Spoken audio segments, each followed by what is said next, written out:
이 모더니즘 소설의 유일한 요소는 아니지만 특징 중에 하나로 체험화법, 나라마다 이름이 조금씩 다른데요. 독일에서는 그대로 체험화법, 엘레트레이드라고, 내면 독백은 인너라 모놀로그에서 내면 독백은 주로 현재형을 쓰고요. 체험화법은 과거형 쓰는 걸로 알고 있는데, 그래서 별거 아니지만, 그리고 이런 체험화법은 19세기 리얼리즘 소설에도 이미 나타나 있어. 우리 디킨스 읽었죠? 거기에도 있긴 한데 이제 두드러지게 20세기에 와서 이런 것들이 등장하고, 지난번 어떤 분이 질문하셨죠? 그 의식의 흐름과 어떤 차이가 있느냐? 그러니까 내면 독백, 체험화법 이런 건 소설 기법 중에 하나죠. 의식의 흐름은 책 전체를 가리키는 것 같아요. 제임스 조이스의 율리시즈 같은 거. 그리고 초유술지에 와서는 자동기술법 이런 말을 쓰는데요. 일단 그 내용을 아는 게 중요하거든요.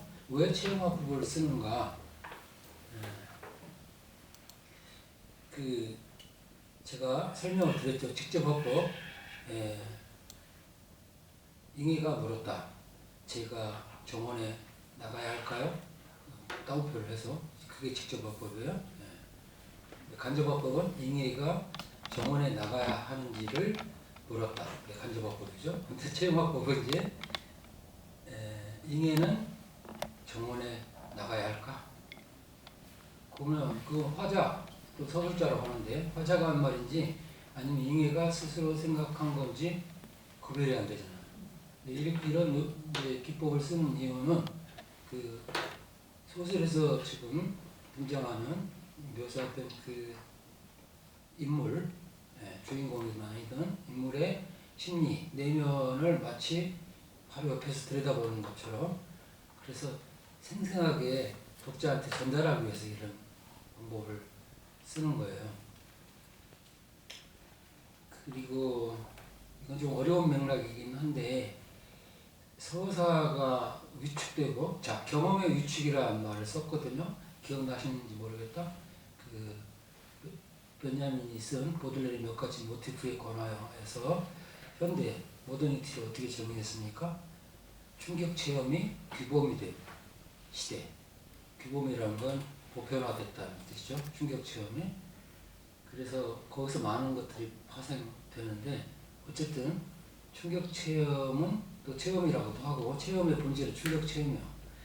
그것의 반대는 전통적인 어떻게 보면 수공업적인 그 맥락의 경험, 우리가 경험과 구별하기 위해서 그러니까 베냐민이 체험이라는 개념을 도입하는데, 그래서 체험은 수동적인 것이 특징이고 경험은 능동적인 것이다. 그래서 독서를 하는 게 여러분들 경험이다 이렇게 보시면 돼요. 그걸 영화로 만들어서 영화를 감상한다. 그러면 수동적으로 그냥 자극을 받아들이기만 하잖아요. 수용하기만 하잖아요. 그래서 그런 건 체험이다. 근데 이제 보들레르 같은 시인은 그 체험이 규범이 되었는데 그 체험을 경험으로 가져가려고 했어요. 그러려면 그 대중과는 좀 다른 반응을 보여요. 대중들은 체험을 맞닥뜨리고 충격 체험, 자극, 그러면 그것이 트라우마를 일으킬 수 있기 때문에 그걸 회피해요. 그래서 반사적 반응이라는 말을 쓰는데요. 그래서 에드가 앨런 포어가 쓴 군중의 사람 첫 부분에 그 화자가 런던의 카페에 앉아서 해질 무렵 밖에 대중들이 물결처럼 흘러가는 모습을 바라보는 장면이 나오는데요.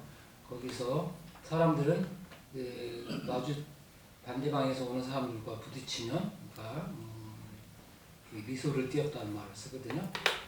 잠깐 미소를 띄겠죠. 왜? 머쓱하니까. 오늘날도 그렇죠. 그러고서 가는 길을 이제 가는 거죠. 이런 상황은 엥겔스에서는 도덕적 분노를 일으킨다고 했어요. 그에 반해서 보들레르는 우리가 그 부분을 상세히 다루지 않았지만 그 PPT 자료에 다 들어 있습니다. 예. 그 에티아 호프만까지 포함해서 4가지나 5가지 반응 양식을 보여줬는데요. 예. 그래서 그 자동반사적인 반응이 대중의 태도라면 보들레르라는 시인은 그 충격 체험에 자기가 노출되는 거예요. 왜? 그로부터 어떤 경험을 얻어내기 위해서 서정시를 위한 뭔가 그런 자료를 얻어내기 위해서라고 할 수 있죠. 그래서 보통 사람들의 반응은 다르죠. 예. 자, 이 모든 게 좀 어려울 거예요. 사실 여러분들이 이 강의를 한 2번이나 3번 똑같은 강의를 들으면 조금 나아질 거예요. 5번 들으면 더 나아지고 10번 들으면 조금 알 것 같고요. 20번 들으면 어느 정도 80% 정도 알 수 있습니다. 왜냐하면 저는 100번 넘게 읽었거든요. 텍스트를. 그래도 지금 헤매는데 그래서 여러 요소가 있기 때문에 여러분들 혼란스러울 수 있지만 나름대로 정리를 해보시기 바랍니다. 모든 우리가 다룬 텍스트와 모티프를 다 동원할 필요는 없는데 그래도 제가 이 강의를 준비할 때 그 핵심되는 모티프들을 뽑아낸 거거든요. 그래서 그렇게 하시고 자, 여기 한번 봅시다. 카프카의 변신, 내면 독백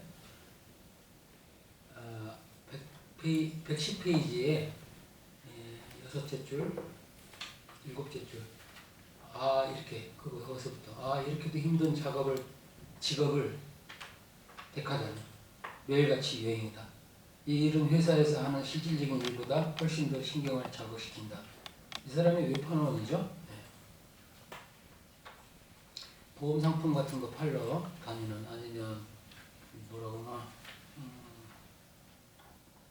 다단계 이런 거 팔러 다니는 사람 생각해 보십시오. 그 밖에 여행하는 구역이 있고 기차 연결에 대해서 늘 걱정해야 하며 식사는 불규칙적이면서 나쁘고 대하는 사람들은 항상 바뀌고 따라서 그들과의 인간관계는 절대로 지속적일 수 없으며 또한 진실한 것일 수도 없다. 이 모든 걸 악마가 가져갔으면 자 이게 독백 같잖아요. 스스로 하는 독백. 이게 내면 독백이에요. 나머지는 3인칭을 쓰고 그렇죠? 3인칭 소설이에요. 그리고 인물 시점을 가지고 쓰죠. 그렇습니다. 그 다음 페이지 111페이지를 볼까요? 거기도 둘째 단락에 그는 째깍거리는 탁상 시계를 쳐다보았다. 이건 전형적인 객관적인 묘사예요. 지금 그레고리 잠자를 대상으로 해서 묘사하고 있는 거예요. 화자가. 앞서사하고 그는 마음속으로 말했다. 6시 반이었다. 시계 바늘은 조용히 앞을 향하여 가고 있었다. 그 다음이 체험화법이야. 아니 6시 반을 지나 45분에 가까워지고 있지 않은가? 이거예요. 갑자기 이것이 화자의 말인지 화자가 지금 묘사하는 그리고 잠자가 생각하는 건지 구별해야 되잖아. 이게 지금 그래서 그게 계속돼요. 쭉 그래서 제일 밑에 줄을 보면 그럴 경우 사장이 틀렸다고 말할 수 있을까? 그래서 이 다음에 뭐가 생략되냐면 라고 그는 생각했다. 라고 그는 의심했다. 이런 것들이 생략됐다고 보시면 돼요. 이게 제목. 화자의 말인지 인물의 말인지 구별이 안 되는. 그래서 이런 것들로 가득 차 있는데 화자의 말 같지가 않아요? 화자의 말 같죠. 화자의 말 같은데. 이게 화자의 말 같은데 그래서 시험화품인데요. 화자의 말이라면 따옴표를 치거나 라고 그는 말했다. 아니면 속으로 우회처럼 생각했다. 우회 나왔잖아. 마음속으로 말했다. 이 말이 빠졌어요. 라고 생각했다. 라고 스스로 되뇌었다. 뭐 이런 말들이 빠졌기 때문에 화자의 말이라고 할 수, 저기 인물의 말이라고 할 수 없고요. 화자의 말을 치고는 인물이 말하는 것 같아서 예, 그렇습니다. 그래서 이게 직접 화법도 아니고 간접 화법도 아니고 체험 화법이라고 부릅니다. 하나만 더 볼까요? 116쪽.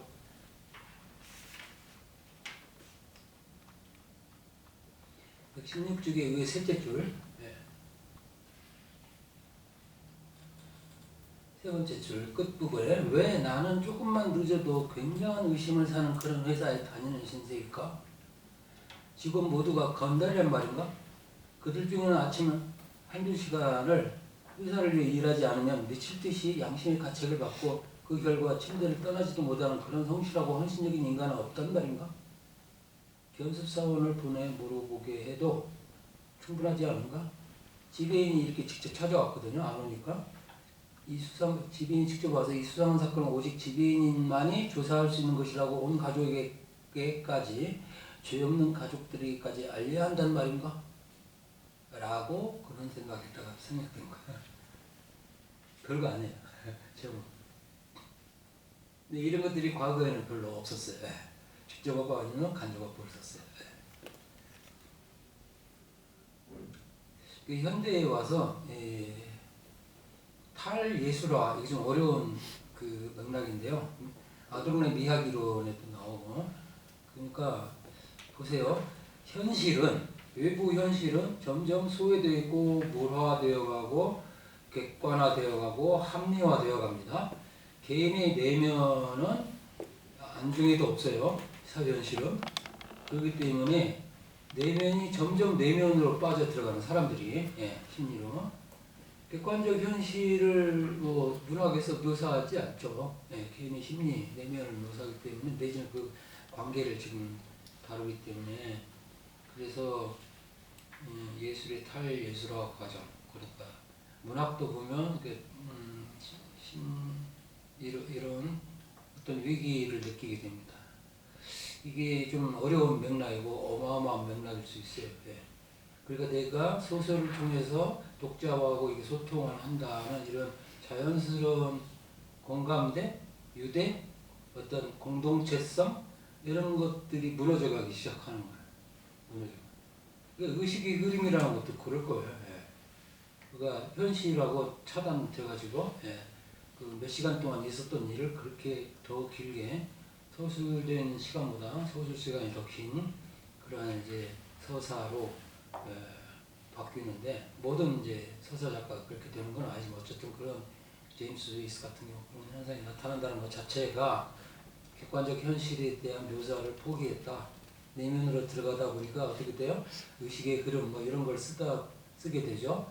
그런데 그게 정작 독자와의 소통에 어려움을 가져다 주지 않을까? 그렇죠? 밑도 끝도 없는 말을 계속 혼자 독백하듯이 계속 파고 들어가봐요. 그래서 써봐요. 그게 이제 공감을 한다면 어느 정도 따라갈 수 있지만 그렇지 않다면 이해할 수 없는 그 사람의 내면 속으로 계속 들어가게 되기 때문에 그렇습니다. 그래서 위기, 서사의 위기, 재현의 위기 이런 말 씁니다. 그림을 생각해 보셔도 되겠네요. 자, 문학이 있다면 조형예술에서 전통적 그림을 그리잖아요. 유화를 수채나. 근데 사진이 발명됐단 말이에요. 객관적 현실 그대로 사진 찍듯이 복제할 수 있는 그러한 기술들이 막 쏟아져 나오거든요. 그러면 회화가 왜 필요해? 회화가. 그래서 그 위기를 느끼게 되죠, 당연히. 그래서 그 사진을 모방할 수도 있고 아니면 자기 그 회화라는 미술 작가라는 직업을 포기하고 전업을 실제로 했죠. 많은 사람들이. 그 문학도 마찬가지예요. 객관적 현실은 다 영화, 사진이 대체하고 있는데 뭐하러 그러면 심리를 그렇게 남들이 이해하기 어려운 그런 속으로 우리가 빠져들어가야 하나 뭐 이런 느낌이 들 수 있죠. 그래서 이런 맥락, 그러니까 사회에 그 만연한 소외의 이면이 물화라고 하는데요. 그런 것이 예술의 탈예술화. 예술이 이제 위기에 처하게 되는 재현의 위기, 서사의 위기. 그래서 그런 현상이 나타난다고 말할 수 있어요. 물론 이제 그거에 대응하는 새로운 실험, 기법들이 나타나게 되죠. 예. 그래서 이제 문학 같은 경우는 현실에 있는 그 요소들을 그 짜깁기 하는 콜라주, 몽타주 이런 기술들이 늘어나게 돼요. 그래서 독일의 작가 그 알프레드 데블린의 베를린 알렉산더 광장 1932년에 나왔나? 예. 그런 소설에 대한 서평을 벤자민이 쓰기도 했는데요. 몽타주 이야기가 나오거든요. 그래서 어떤 실험실의 보고서, 신문 기사, 무슨 여러 가지 그 광고 이런 것들이 막 그 섞여 들어가요. 그래서 거기에서도 이미 문학의 탈문학화 현상을 볼 수 있죠. 그러니까 전통적인 장르론, 그 문학 형식의 입장에서 봤을 때는 이게 문학이 아닌. 제가 본격적으로 안 읽어봤는데 한강 작가는 어떤지 모르겠어요. 거기도 보면 이런 모더니즘적 특징들이 분명하게 드러나 있을 겁니다. 우리나라 이상 작가 같은 경우, 그죠? 오감돈 뭐 이런 알게니 소설을 보면 거기도 이렇게 내면으로 막 파고 들어가는 그런 이야기들이 나옵니다. 자, 카프카는 어쨌든 그 변신이라는 초현실적인 사건을 가지고 아주 스타일로는 리얼리즘적으로 아주 사실적으로 묘사를 해요. 그러니까 다른 작가와 스타일이 완전히 달라요. 그래서 초현실과 현실이 이렇게 융합된 그 모습이 기괴하기조차 해요. 다시 한번 초현실적인 그런 현상을 아주 정치한 리얼리즘적 그 묘사 기법을 통해서 서술하고 있어요. 그게 더 충격을 줄 수도 있죠. 그러니까 내용 차원에서 보면 변신을 했는데 스스로 놀라지 않는 그런 변신 외곽에 변신해서 그런 거 성찰해야 하잖아요. 그 성찰 안 해. 성찰 안 하고 왜 이렇게 내 자명 중에 안 흘렸는데 내가 왜 못 들었지? 막 다른 걱정만 계속 합니다. 자, 그런 데서도 약간의 독자한테 약간 의아스러움을 느끼게 해주죠. 다 이런 게 다 계산된 거야. 계산된 거야. 그리고 현실을 어느 정도 반영하고 있죠. 그렇습니다. 물론 이제 이것도 지적해야 하는데 그 전통적인 장르로서의 소설이 이제 19세기에 번성했다가 20세기도 계속 번성을 해요. 이거 대중소설을 번성을 해요. 근데 고급문학 전통에서는 더 이상 서사될 수 없다. 이런 말들이 이제는 표어가 돼요. Es lässt sich nicht mehr erzählen. 이게 저기 로버트 무질의 특성 없는 남자 번역됐을 거예요, 우리말로. 그런 데서 그게 나옵니다. 근데 그걸 따가지고 그걸 표어로 만들어가지고 서사의 위기, 재현의 위기라는 말을 씁니다.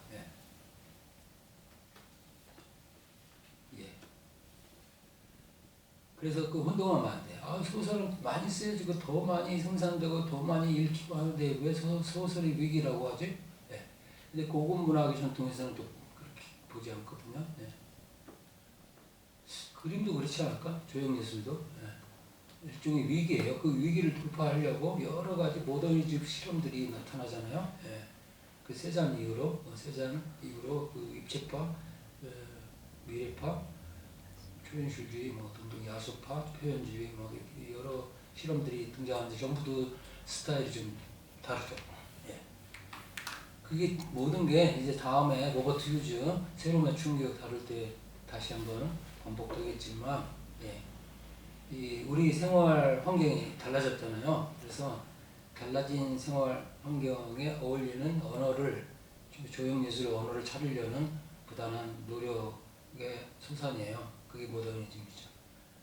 그리고 급격하게 이제 교체되어 가는데, 그 다음에 이제 영화가 이제 처음엔 변방에 있다가 이제 주류가 되면서 영화와 문학, 영화와 조형예술 사이에 그 상호작용이 빈번하게 일어나게 되고 오늘날은 아주 자연스럽게 되어 있습니다. 그래서 이 몽타주 기법 같은 건 영화에서는 자연스럽게 실현되잖아요. 예. 그렇기 때문에 그 영화가 또 각광을 받을 수밖에 없었고요. 예. 그래서 20세기 이후에 영화의 발달 혹은 전통적인 문학이나 이 조형예술 발달은 상호작용을 빼놓고는 생각할 수 없어요. 예. 서로 영향을 주고받고 그 다음에 예술인가 이게 과연 아니 또 예술의 종말인가 이런 담론들이 막 생겨나거든요. 그리고 예술과 비예술의 경계가 애매해지고 사라지는 그런 현상도 나타납니다. 그래서 오늘날 지금 책방에 가면 뭐 소설, 비소설 이렇게 나오나요? 좀 우스꽝스러운 거죠. 수십 년 전, 50년, 100년 전에 사라졌어야 할 그런 구별이죠. 아니면 순수 문학, 뭐 참여 문학 이런 것도 예, 특혜 먹은 그 이야기죠.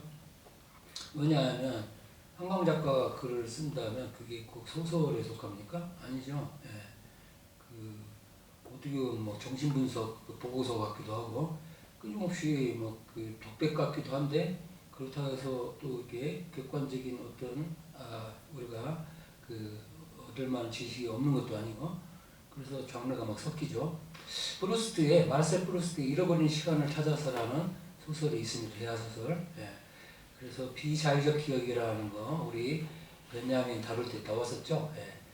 그러니까 의지적으로 불러낼 수 없는 기억들, 예. 이 안에 깊이 들어있기 때문에 그래서 그걸 불러내려고 무진 애를 쓰는 그런 그 이야기들이 이제 1편부터 시작합니다. 수완내 집적으로 해서 읽어보면 자기가 이 기억에 맞닥뜨릴 때까지 얼마나 자기가 노력했고 실패했는지 그러면서 프루스트 자신은 그러한 기억에 마주친다는 것은 우연이다.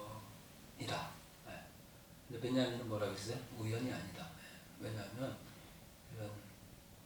그러니까 전통적인 경험과의 그 교감의 끈이 끊어진 거예요.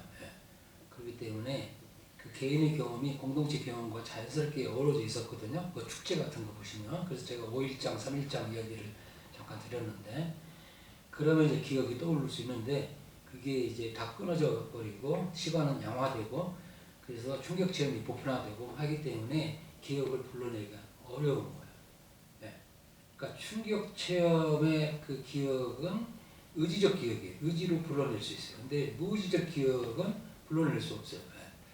근데 예전에는 그게 자연스러웠다면 그것도 좀 이상주의적인 생각인데 점점 더 어려워졌다는 거죠. 그러니까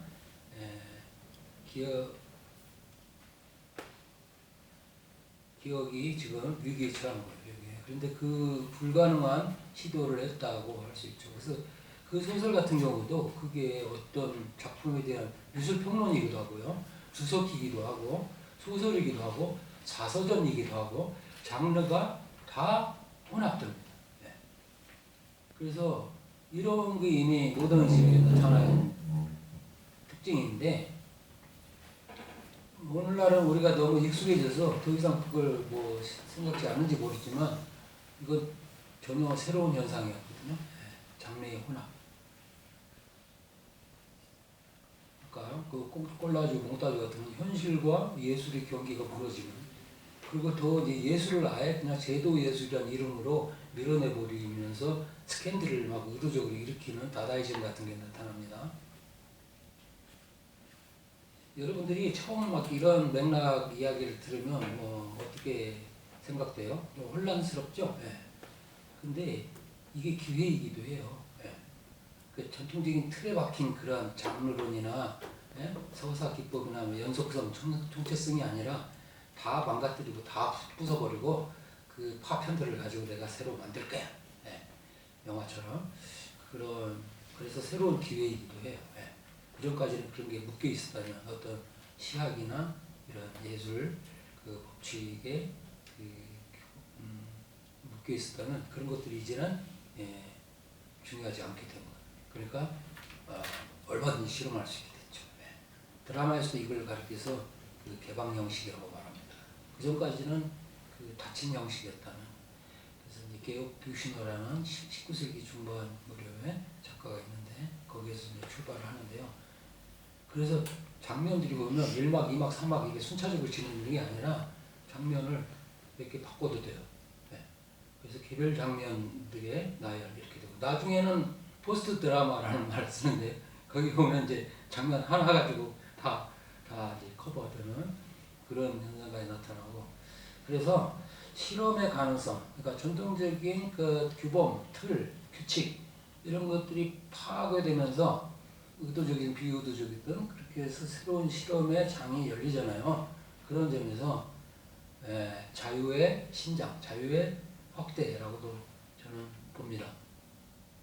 그래서 그런 글이 저는 개인적으로 마음에 들어요. 저도 대학에 와서 딱 많은 소설들을 읽고 했지만 그 새로운 소설 기법, 그 모더니즘은 아니든 어쨌든 그 당시 1970년대 제가 대학에 들어와서 팬클럽에서 나온 그 책이 한 권 있었는데 거기 독일 작가들, 현대 작가들, 그 당시 1970년대 무려 그 작가들의 그 짤막한 단편들을 쫙쫙 읽어나가는 게 재밌었거든요.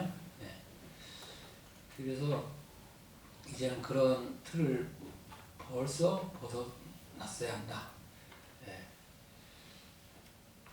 그 우리나라는 리얼리즘 소설이 강했다겠죠. 이거는 이제 이미 말씀드렸는데 모더니즘 실험이 약했어요. 그래서 좀 이런 모든 문학이나 예술이라는 게 저는 부르주아적이라 생각해요. 그러니까 여유가 있어요. 여유가 없으면요. 보들레르도 돈이 이렇게 있었기 때문에 이 사람을 이렇게 상속받아가지고 그래서 그렇게 파리를 거리散歩하면서 시를 쓸 수 있었던 것이지. 나머지 사람들은 바쁘죠. 먹고 사느라고 바쁘고 또 예술에 관심이 없죠.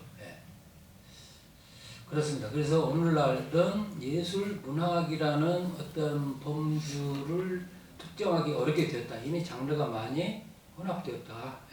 그래서 문학적이다, 예술적이다라는 형상은 남아있지만 예술이다, 이게 문학이다, 아니 이건 비문학이다 이렇게 나눌 수 있는 근거는 사라졌다. 인문학도 마찬가지.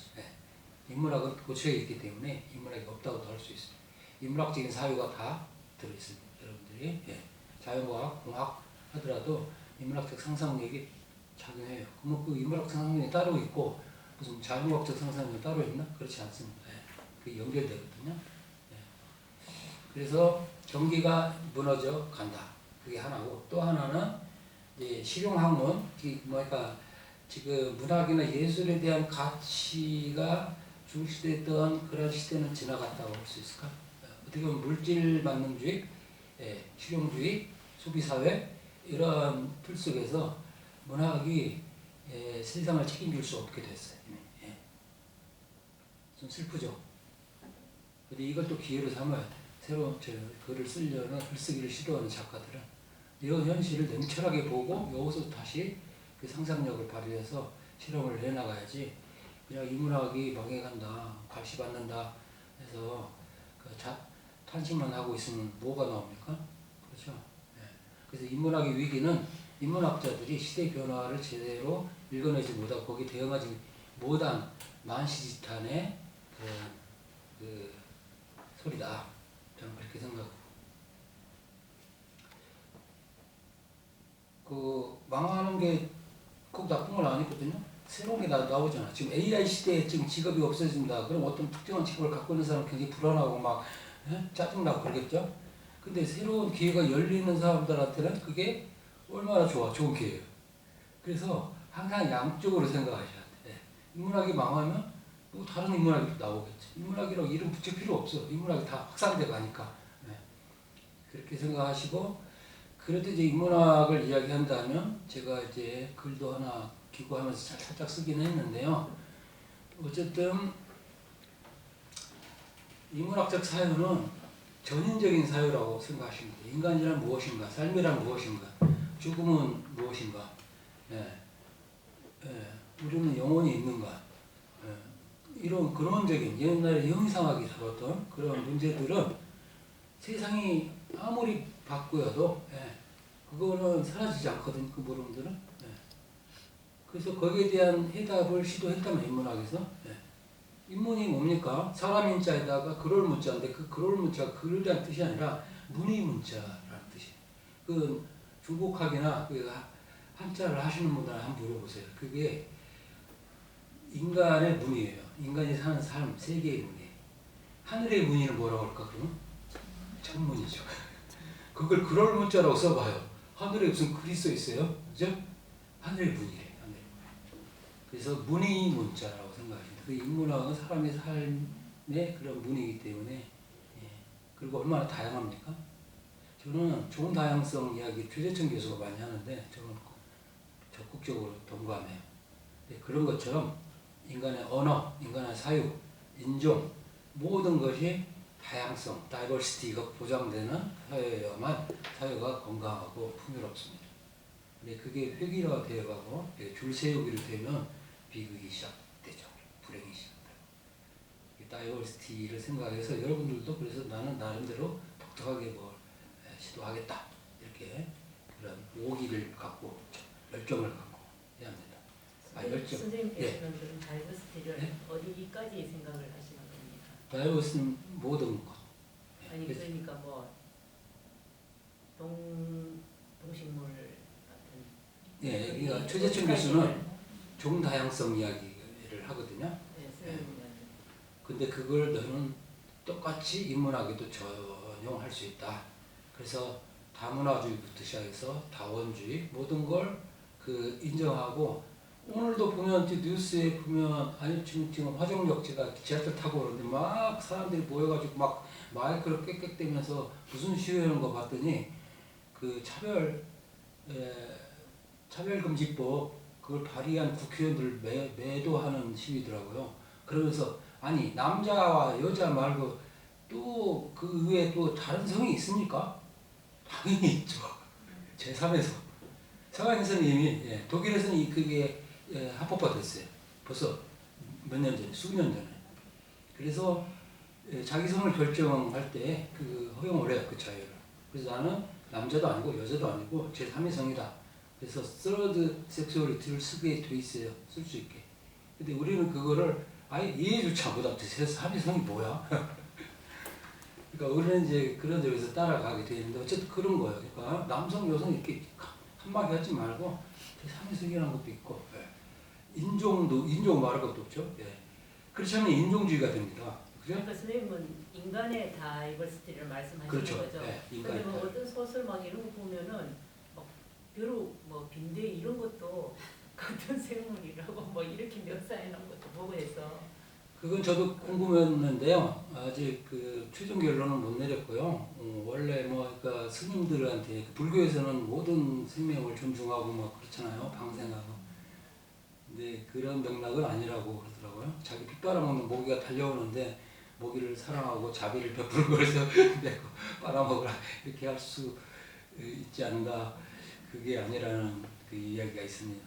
그래서 그건 좀 연구해 보시면 될 거고요. 내 생명을 지켜야죠. 다이버시티가 아무리 존중하더라도 그렇죠. 저를 위협하거나 그러면 당연히 저는 그리고 인종주의 관해서 제가 개인적으로 생각했는데 독일에 가서도 거기서도 늘 그게 테마거든요. 나치 경험이 있었기 때문에. 근데 결론 오랫동안 생각하고 경험하고 하면서 저 또 외국인으로 살면서 내린 결론이 뭐냐. 자연적인 감정 가지고는 안 돼요. 우리는 모두 인간이다. 그런 자연스러운 동포의 무슨 공감, 유대 그런 건 없어요. 그런 건 없어요. 그래서 의식을 갖고 컨셔스니스를 갖고 냉철하게 그 합리성이죠. 합리성을 갖고 판단해서 제가 합리성 이야기할 때 이게 포스트 모던적 다원주의로 흘러가 버리면 상대주의가 돼 버리거든요. 그러면 남의 그런 문화에 간섭하지 말라가 되는데 막 동물들을 학대하고 동물들을 막 죽이고 하는 그런 문화들이 막 번성한단 말이에요. 지금 투구뿐만 아니라 여러 나라에서 전통이라는 이름하에 간섭하지 말라 그러는데 저는 간섭해야 한다고 보거든요. 동물권, 인권 다 연결이. 그러니까 인권을 존중하는 사람은 동물권을 생각해야지 당연히. 이 이야기 차원이 좀 수급에서 벗어나가지고 너무 이제 넓어지는데요. 그러니까 환경을 생각하는 사람은 다원주의 이런 종다양성 생각할 수밖에 없어요. 인문학적 사유고 그럼 맞다 했어요. 지금 최재성 교수 옆에 있으면 이런 이야기로 서로 많이 상통할 것 같아요. 그래서 내가 전문적으로 깊이 있게 연구는 안 했는데 직감적으로 알고 있습니다. 그러니까 종다양성을 존중하는 사람은 인간 사회에서 똑같이 존중해야지 거기서 이게 칸막이하고 줄 세우고 규칙 세우고 했다가는 다 무너지기 시작하고 그로부터 이득을 얻는 사람들은 권력자들이고 사람들을 이렇게 부추겨가지고 사람들을 이렇게 사냥하게 만드는 그런 사람들이죠. 그런 사람을 대통령으로 뽑았으니 지금 경제적인 고려 때문에 민주주의 후퇴하는 거 아무 눈 하나 깜짝 안 하는 이런 사람들 가득 차 있다고 생각해요. 미국 시민은 트럼프를 선택하는 순간 민주주의 후퇴를 걱정 안 했어요. 그러니까 민주주의는 자연적으로 주어진다고 생각하거나 그렇게 큰 위협을 받으리라고 생각하지 않은 것 같아요. 근데 이제 다가옵니다. 민주주의 후퇴. 일단은 장벽을 쌓아 멕시코인 비롯해 난민들 다 몰아내 200만 명 추방시켜.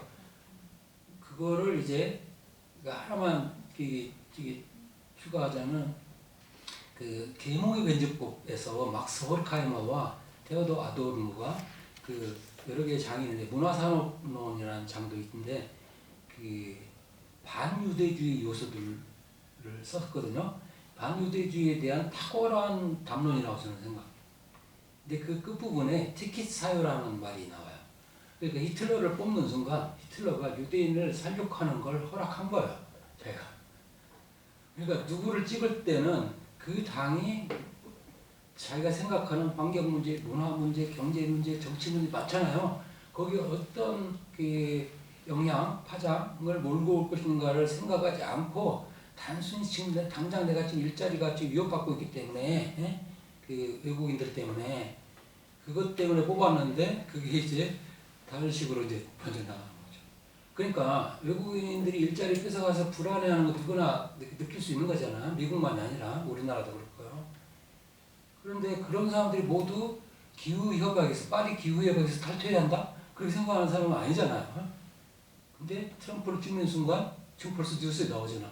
파리 협정에서 탈퇴한다. 그것뿐입니까? 그런 식으로 착착착착 이미 지난번 경험했잖아요. 그래서 이 경제적인 고려, 지금 막스 다룰 테지만 이 경제적인 고려로 인해서 다른 가치들은 완전히 뒷전으로 밀려나는 그러면 역사의 퇴보가 눈에 이게 펼쳐지죠. 그래서 역사는 퇴행할 수 있다.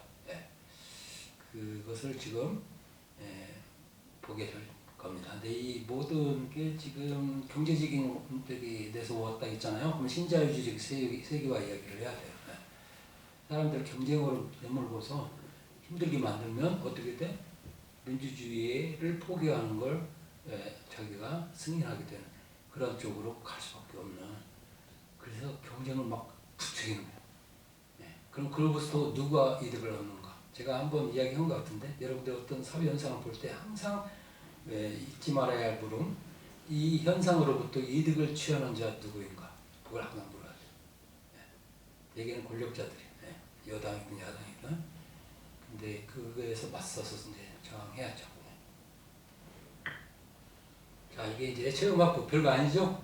막 그게 체험학부과 내면도표에 그 예를 좀 보여드리려고 그게 지금 했습니다.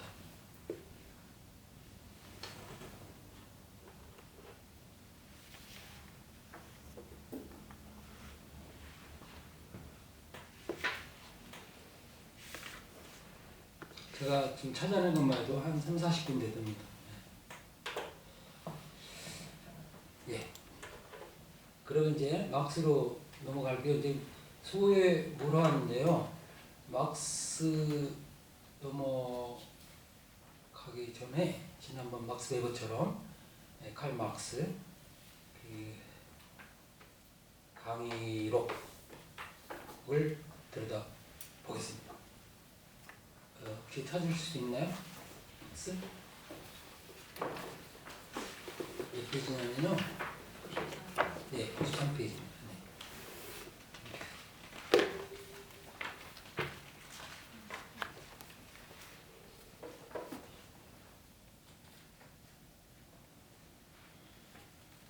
지금 2년에 한 번씩 오래됐는데요. 제 1회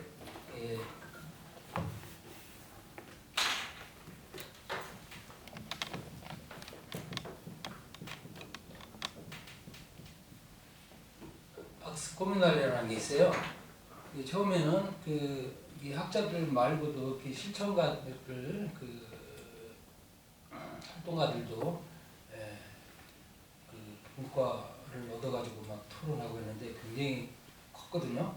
근데 어쨌든 계속되고 있어요. 막 코미날에 우리나라에서 2년에 한 번씩 학자들이 모여서 토론하는 그런 마당이다 이렇게 생각하시면 돼요.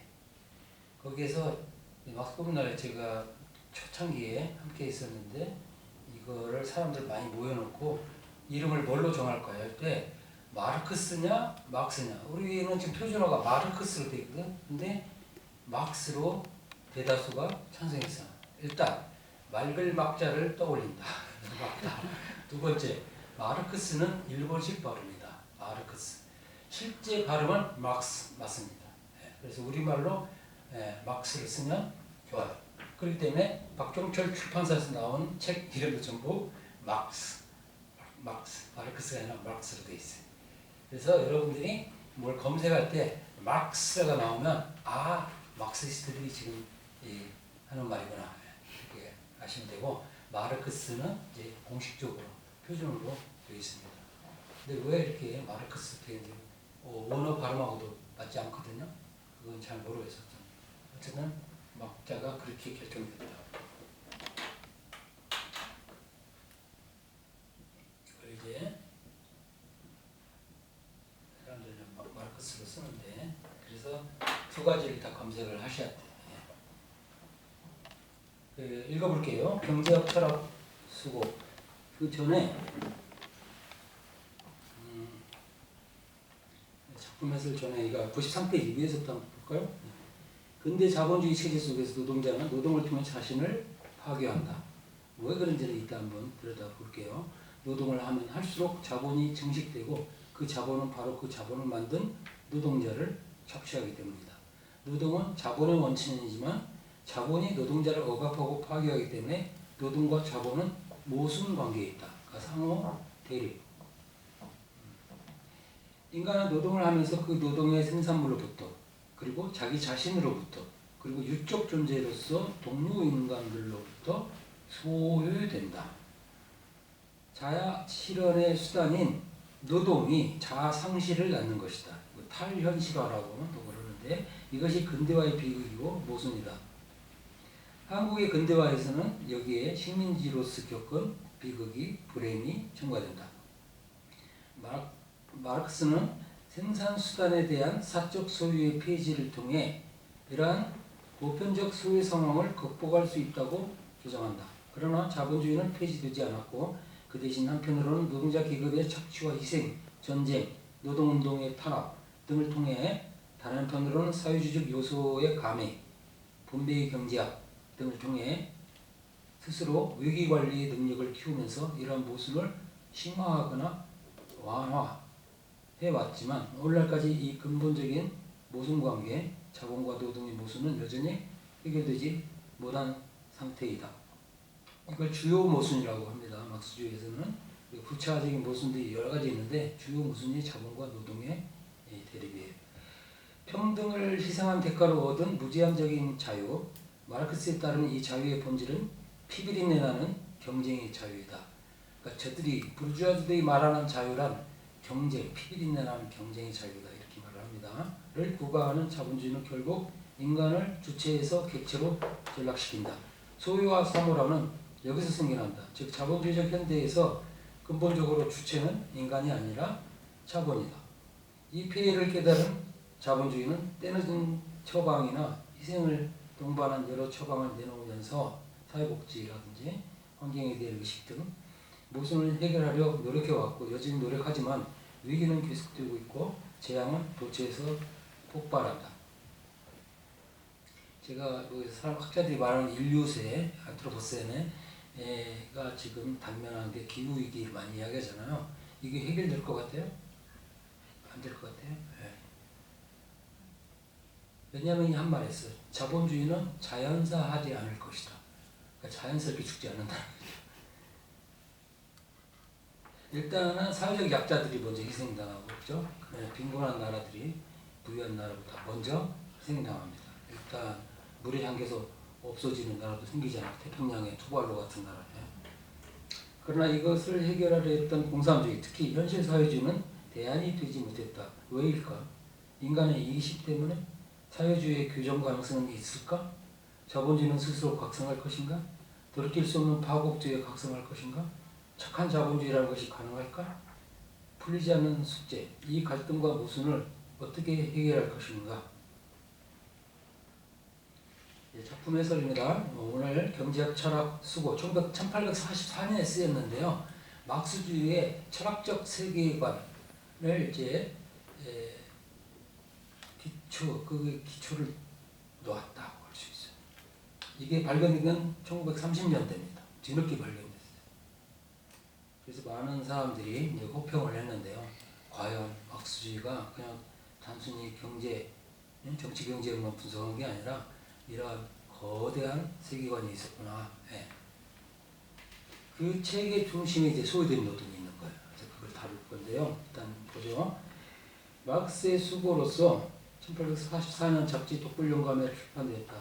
1년에 20문들을 발표한 이래 청년 마르크스는 파리에서 자신의 사고의 틀을 기초하는데 여기서 그는 자신의 철학 및 동시대의 국민경제학에 대한 비판을 긴밀하게 결합하려고 시도한다.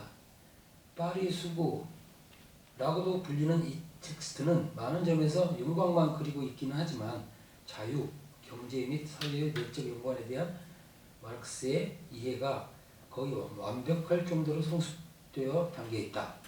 1930년대 와서 발견된 이 수고는 레닌에 의한 막스주의의 변형 과정에 아무런 영향도 끼치지 못했다. 막스적인 사고의 전체적 연관에 대한 해석에 실마리를 던져주는 이 수고는 다른 한편 장작 루소에서 시작하여 미셸 푸코에까지 이르는 현대의 소외 이론의 맥락에서 중요한 입장을 표명해준다. 여러 철학 조류로부터 영향을 받았음에 불구하고 막스는 자신의 철학을 전개할 때 주로 헤겔의 정신현상학에 정향하면서 이 저서의 해석을 뒤집는다.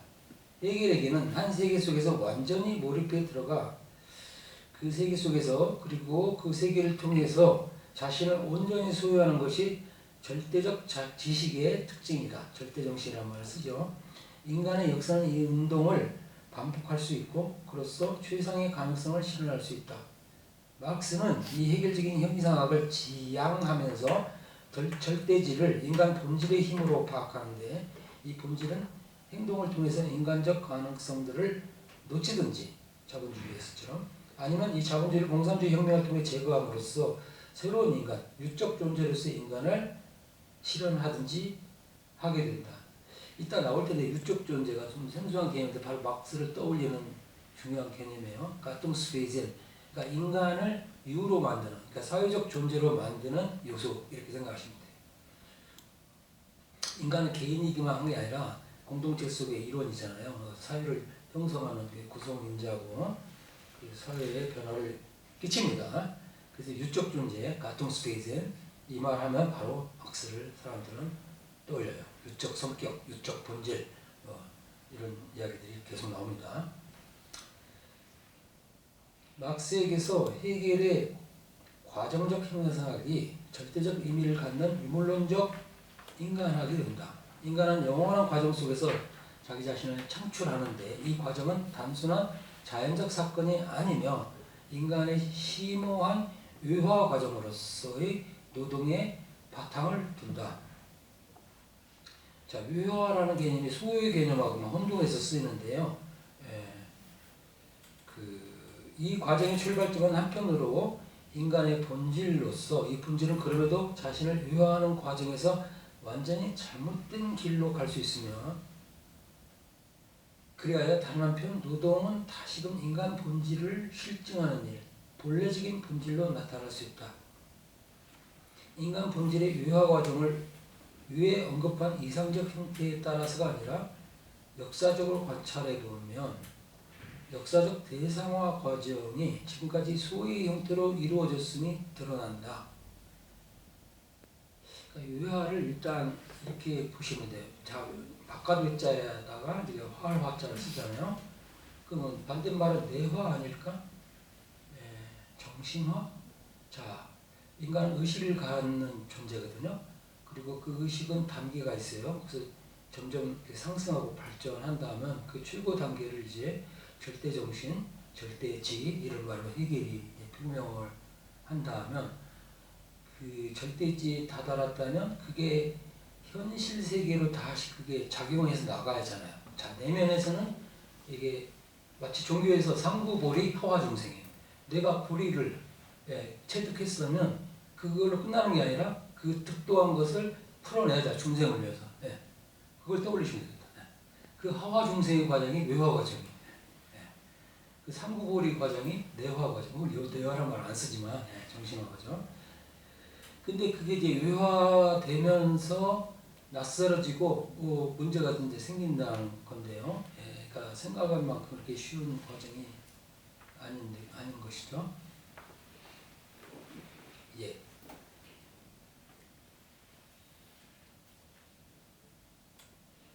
마르크스는 역사 속에서 인간의 사회화가 가져온 영향들에 대한 장작 루소의 부정적 판단을 넘겨봤지만 루소가 인간 사회의 몰락을 설명하기 위해 제시한 설명 도식을 단순화시킨다. 막스에게 수호에는 오로지 생산 수단에 대한 사적 소유에 뿌리를 두며 이 사적 소유가 인간에게 강압적이고 착취적인 영향을 끼치는 것으로 파악된다. 이따 소유된 노동이 바로 사적 소유다. 같은 거다. 이렇게 나오는데 근데 모든 사적 소유가 아니라 개인 재산이 아니라 생산수단에 대한 사적 소유예요. 그래서 미리 말씀드리자면 지금 사회주의 내지는 공산주의가 지향하는 그러한 목표는 사적 소유의 철폐인데요. 재산을 모두 없애는 건 절대 아니고요. 생산수단에 대한 사적 소유. 예를 들어 생산수단이라는 게 뭐예요? 기술, 공장 이런 것들이에요. 그러니까 여러분들 공장 망하면 노동자들은 다 자연대로 죽잖아요. 그런데 노동자들이 공장을 운영할 수도 있잖아요. 그래서 그게 왜 그 기업주의 소유물이냐? 우리 모두의 공동의 소유물이 아니냐? 맞는 말이죠. 제가 그런 토론입니다. 그래서 사적 소유를 인정하는 데서 출발하는 게 전통적인 국민경제학. 여기 아담 스미스, 데이비드 리카르도 이런 사람들이요. 세이 뭐 이런 사람들이 그걸 비판하면서 이제 마르크스가 나오는데 그래서 정치경제학 비판 혹은 고전적 국민경제학 비판. 그들은 이 모든 그 자본주의에서 일어나는 현상들을 기정사실로 삼고서 간다는 거죠. 경쟁은 자연히 있어야 하고 그 다음에 이유는 남겨야 하고 자본은 굴러가야 하고 뭐 등등. 근데 그것 자체의 개념은 아직 정립되지 않은 상태에서 그걸 받아들이니까 애매모호하다는 거죠. 그래서 그에 대한 비판이 바로 막스의 정치경제학의 출발입니다. 그러니까 기존에 전승된 정치경제에 대한 비판에서 막스의 새로운 정치경제학이 나오게 됩니다. 그래서 생산수단에 대한 사적 소유, 그러니까 사적 소유 앞에 생산수단에 대한 말이 항상 빠져 있다는 여러분들을 염두에 두셔야 돼요. 개인 재산을 모두 몰수해야 한다. 절대 그게 아니고요. 생산수단이에요. 생산수단. 프랑스와 영국에서 산업화 초기의 경제적 발전 과정은 청년 마르크스에게 이 수고를 지키려는 동안 인간의 착취가 사적 자본주의 기업의 무제한적 자유 속에 요지부동으로 근거하고 있음을 볼 수 있는 계기를 충분히 주었다. 막스는 아담 스미스, 세이, 리카르도 같은 국민경제학자들의 저작들을 연구함으로써 인간성과 경제는 함께 갈 수 없다는 결론을 확인했다. 이 수고는 도덕과 경제 사이의 괴리 상태를 극명하게 묘사하고 있다. 노동자 부녀와 이들의 딸들이 매형을 하는 것은 노동자의 빈곤 때문인데 그럼에도 그 당시의 국민경제학적 시각에서는 정당화되고 있는 것으로 나타난다. 노동자가 자신의 본질로부터 소유되는 것은 그가 만들어낸 산물이 자기가 아닌 자본가에게 귀속되는 데 그 원인이 있다. 자본가는 상품을 판매해 얻은 이윤이 생산에 소요된 경비를 훨씬 초과할 때에만 생산을 하도록 시킨다.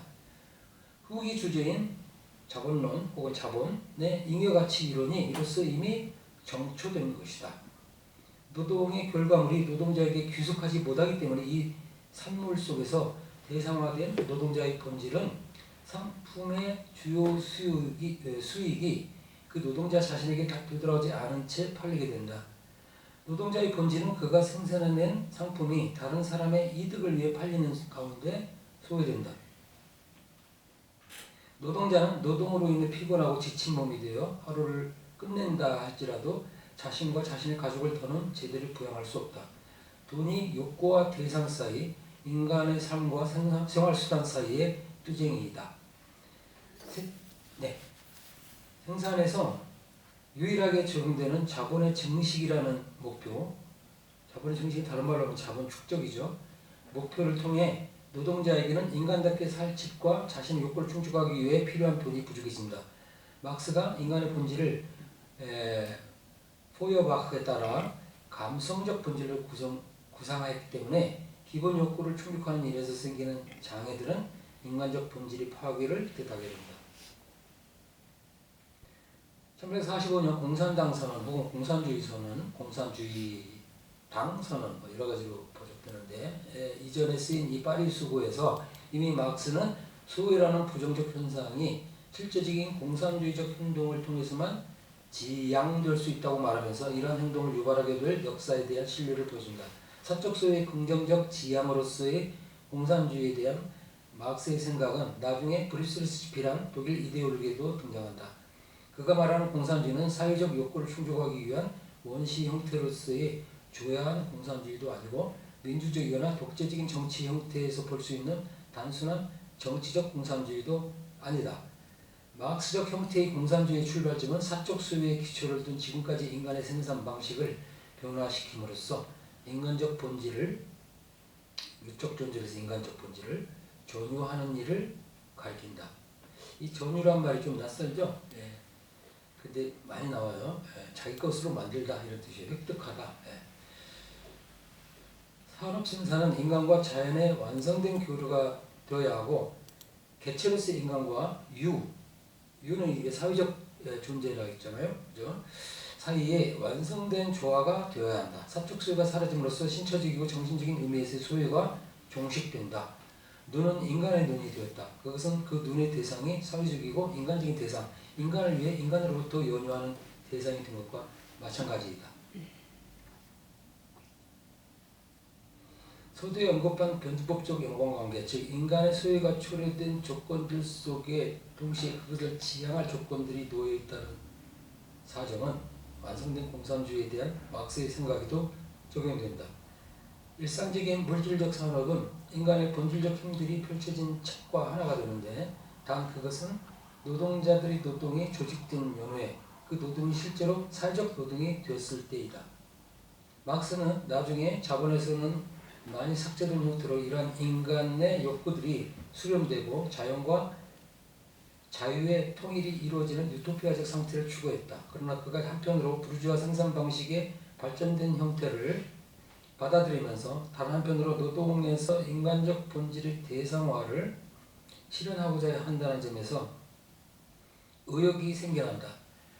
볼셰비키의 권력이 궁고해진 1921년 레닌은 생산수단들을 일관성 있게 당의 통제 아래 두었다. 10월 혁명 뒤에 시간이 흐를수록 레닌은 공산주의로 가는 도정에서 수많은 과도적 단계들이 있다는 것을 언급했다. 결국 스탈린과 그의 후계자들은 사회주의를 공산주의와 구별함으로써 공산주의로 가는 도정에서 임의로 수많은 중간 단계들을 거칠 수 있게 되었다. 파리 수고가 마치 구원사적 기대감 속에서 불러내고 있는 것 같은 소외의 지향은 이론적 기록물로 남게 되었다. 그러니까 이론적으로는 설득력이 있을지 모르지만 실제로는 이 소외의 지향, 소외를 없애는 것에 성공하지 못했다. 사회주의도 마찬가지고요. 자본주의는 말할 것도 없고요. 그래서 수고예요. 수고해. 수고, 손으로 썼다. 예. 손으로 썼다. 예, 수고. 예. 파리 소고가 아니고. 파리 수고. 초고라고 그러고요. 경제학 철학 초고. 그러니까 초고는 되게 손으로 쓰잖아요. 나중에 이게 인쇄되지 않았기 때문에 원고라고 보시면 돼요. 그래서 경제학적 측면과 철학적 측면이 다 들어있다. 그래서 경제학 철학 수고. 저는 이 책 읽고 독일에서 처음 유학 시절에 굉장히 감명을 받았어요. 예. 근데 거기에서 이제 소외된 노동 부분만 지금 따온 거예요. 그래서 그거를 읽어보면 되는데 그 전에 유적 존재에 대한 설명은 그 다음 페이지에 쭉 나와 있고요. 그래서 인간은 의식적인 존재고 자유로운 존재다.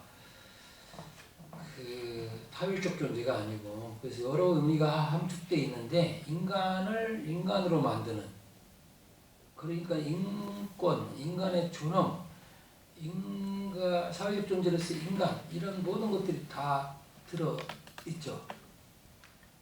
그래서 유적 존재 뭐 어려울 것 같은데 그렇게 어렵지 않고요. 인간을 인간으로 만드는 그 요소라고 생각하시면 됩니다. 근데 소외된 노동이 바로 유적 존재로부터 인간을 소외시킨다. 즉 인간의 본질이 유적 존재인데 유적 존재가 어떻게 돼요? 동물이 되어버리거나 완전히 만인에 대한 투쟁을 그냥 어쩔 수 없는 운명, 자연스러운 것 뭐 이런 걸로 상정하게 되는 그야말로 약탈적인 그러한 사회 상태, 이런 홉스가 말했던 리바이어든 그래서 그 만인에 대한 투쟁, 인간은 인간에게 늑대일 뿐이다. 호모 호미니 루푸스 이런 것들이 아직까지도 지금 만연해 있잖아요. 여러분들 어떻게 생각하세요? 동료 인간들에 대해서?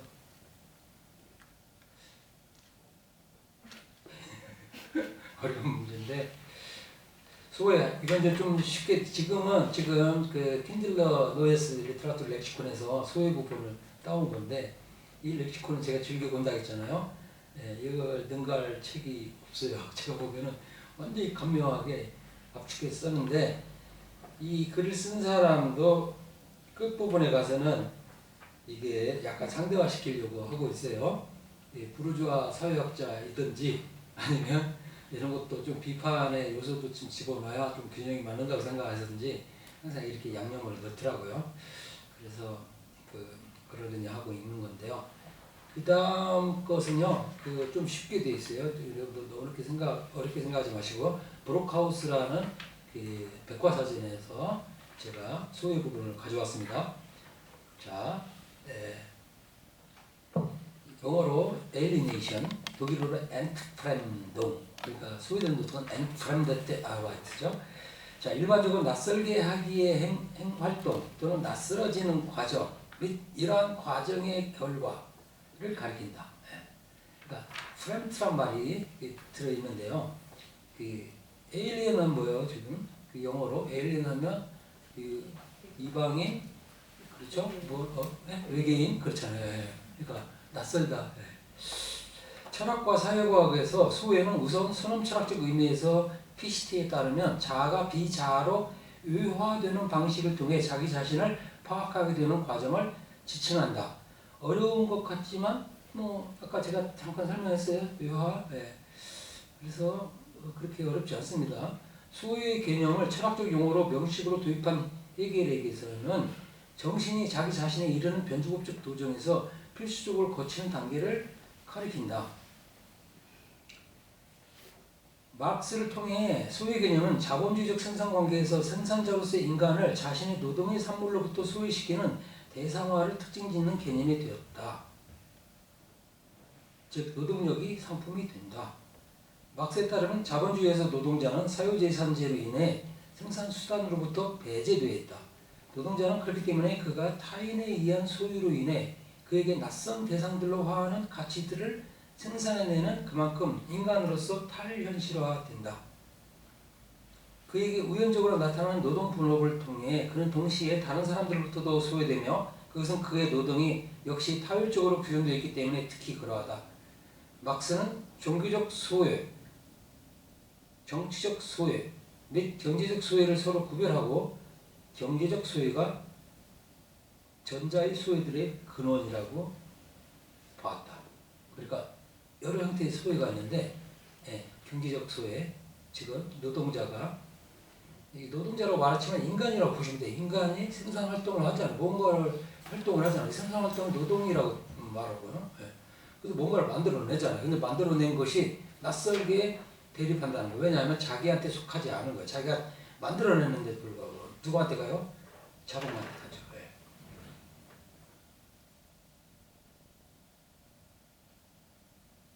그 뒤에 도식이 있는 부분을 조금 설명드렸는데요. 그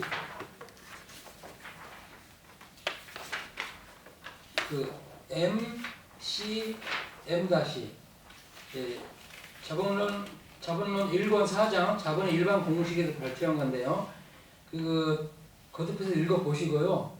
그 100쪽에 있습니다. 강의로. 그래서 그 부분을 한번 보면요. MC, M 다시.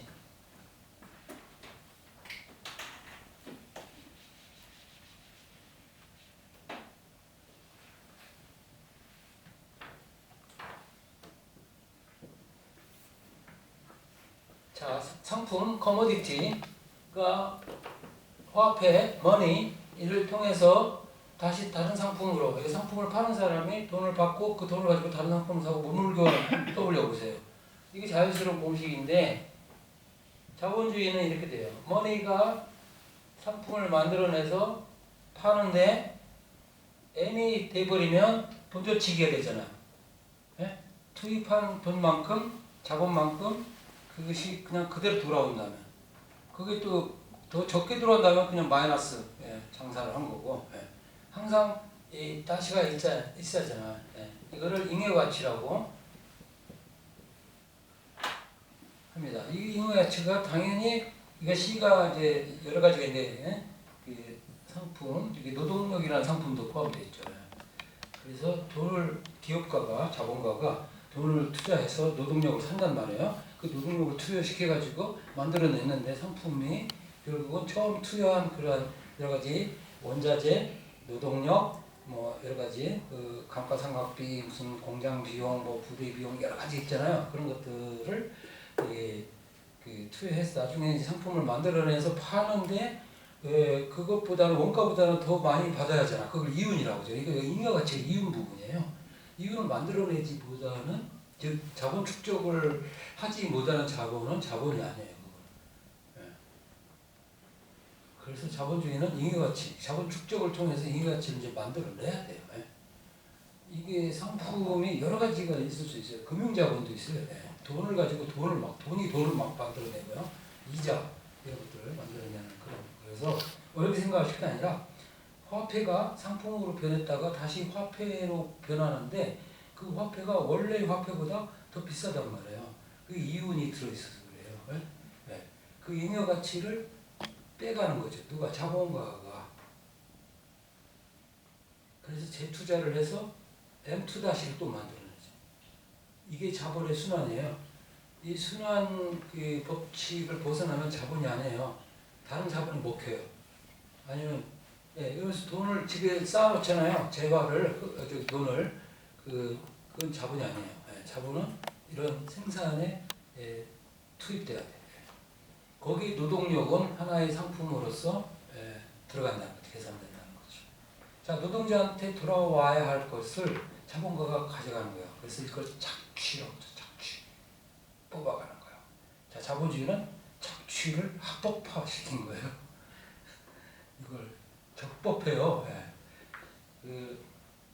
이걸 안 하는 사람들은 이제 미친 사람이거나 자선가거나 뭐 다른 동기가 있는 사람들이죠. 그래서 한번 여기 그 아래 MC, M' 아래 부분 이 증가분 즉 최초의 가치를 얻는 초과분을 나는 마르크스는 잉여가치라고 부른다. 그러므로 최초의 투항 가치는 유통 중에서 자신을 보존할 뿐만 아니라 자신의 가치량을 증대시키고 잉여가치를 첨가한다. 이걸 자본의 증식이라고 해요. 바꿔 말해 자기의 가치를 증식시킨다. 그리고 바로 이 운동이 이 가치를 자본으로 전환시키는 것이다. 다시 이제 소유로 들어와서 그래서 카프카 95쪽입니다. 자, 모든 소유가 있는데 그 경제적 소유가 이게 바탕에 깔려 있다겠죠. 이거예요. 왜냐하면 인간은 자본과도 마찬가지로 다 노동을 하지 않을 수 없거든요. 인간은 활동을 하지 않아 살아가기 위해서 유기적 그 신체가 해서 자기도 재생산하고 그다음에 사회를 구성하고 그렇습니다. 막스 이후의 소외 문제는 철학과 사회과학 담론에서 내용적으로 심하게 확장되고 변화되었다.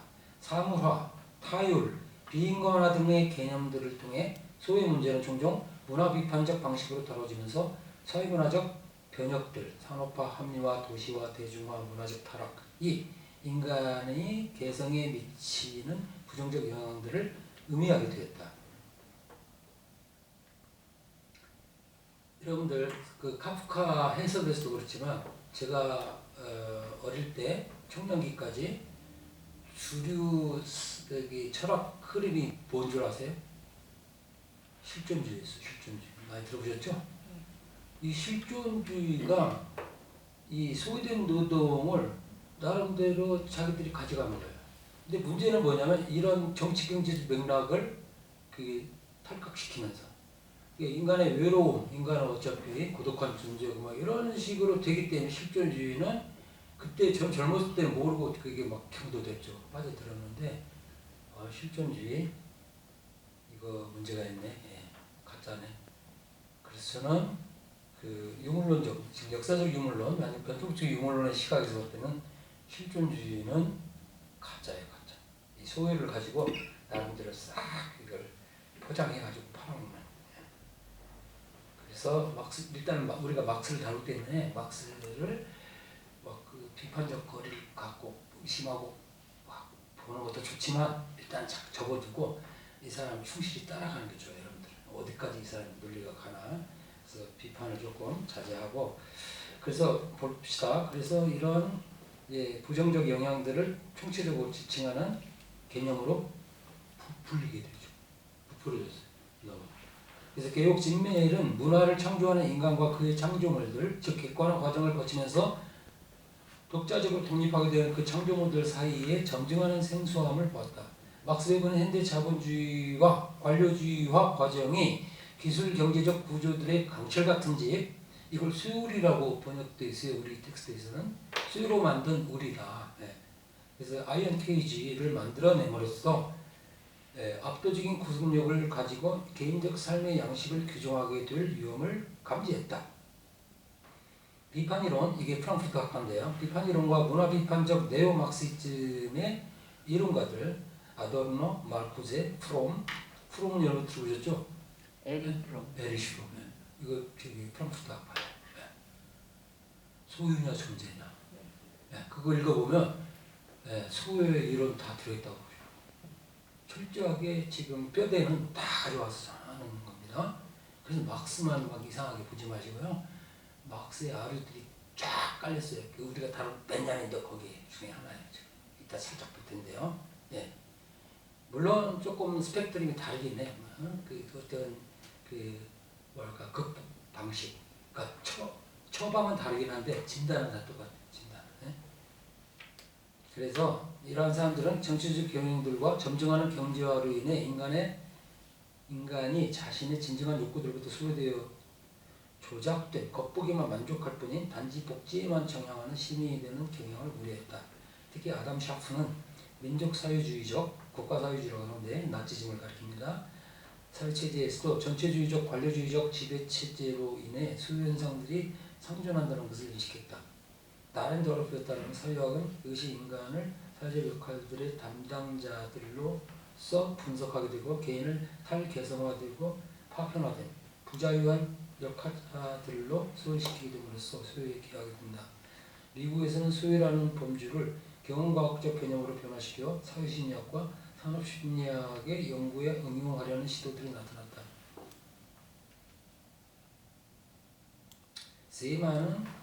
멜건 제만은 소유를 무력감, 무의미함, 무규범성, 고립, 자기소유라는 5가지 심리학적 차원으로 구별했다. 끝으로 실존철학과 파월 틸리시에서 소유는 존재론적, 윤리적 문제로 파악된다. 여기서 소유는 인간 실존을 구성하는 한 요소로서 현대 사회에서 인간의 뿌리 뽑힌 상태에 대한 표현을 가리킨다. 이걸 쫙 보시면요, 뭐랄까 모든 학문이 다 들어와 있어요. 막스는 살짝 지나갔어요, 그죠? 예, 그래서 이렇게 부풀려질 수 있어. 그 소유라는 것이 현대 모더니티에 만연한 현상이구나. 이렇게 이제 이렇게 이해하시면 되고요. 그 뿌리를 막스는 지금 소유된 노동에서 봤다 이거예요. 그리고 저는 점차로 막스의 이 생각에 동의할 수밖에 없어요. 인간이 빵만으로는 살 수 없는 존재라고 했잖아요. 예. 호모 에코노미쿠스는 아니에요. 예. 경제 동물은 아닌데 사실은 그게 해결되지 않으면 다른 모든 건 다 무너져요. 금강산도시 국행이라고 했잖아요. 그래서 여러분들 생각이 나름인데, 예.